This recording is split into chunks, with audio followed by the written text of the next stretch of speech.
So my name is Damien McGarrigle. I'm the financial services and fintech sector lead. Financial services, for a start, in Scotland is a huge sector. It's one of the biggest sectors along with public sector. It's massive. It employs 152,000 people, and it's a vibrant, thriving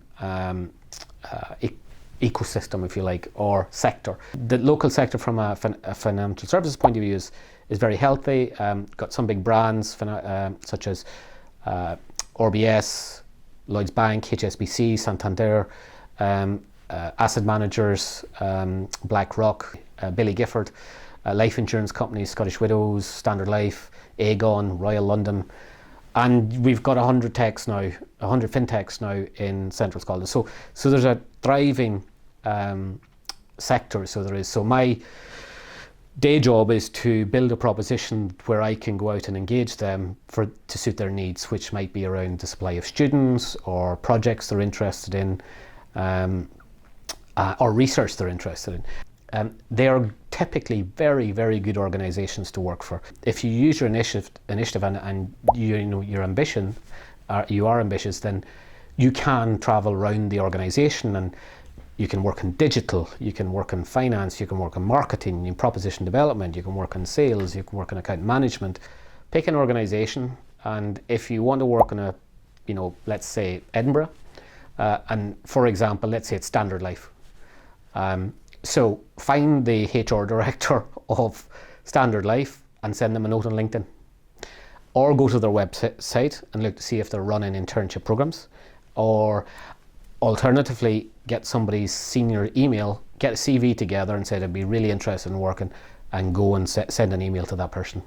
Just ask again. I'm a big believer in asking, and I go back to volunteering and showing initiative to go and work on projects. There are formal programs. That's an obvious way, but the competition will be hard. And actually, even if you do apply directly, you might be told go to the formal program, but you never know. If students at university, obviously they come here and they get their academic qualifications, but I would be encouraging them to pick other life skills while they're here, and whether that's taking on a part-time job just to learn what it's like to juggle having a job and being at university. Even the skills they just pick up, whether it's if you're in a restaurant or a pub, dealing with flack, dealing with angry customers or serving customers, all of these are building life skills. Or alternatively, you just pick up projects that are coming out of the university. There's lots of stuff happening at the university that would encourage students to actually go and do stuff. So I definitely encourage students to try and expand their skill set on the softer side. I would do some research and look at which sector you want to work in. Then look at the organisations within that sector. They will be doing, probably graduate recruitment days. They'll be doing internships. Go and try them out.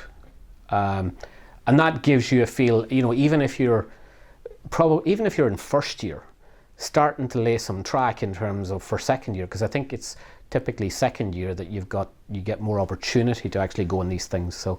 So doing some homework from the get-go in terms of understanding the sector, and actually see by the time you're in fourth year and you're thinking about getting a job, or you'll probably have done quite a lot over the course of those 4 years to give yourself an edge and a better understanding of the sectors that you think are attractive to you and you might want to work in.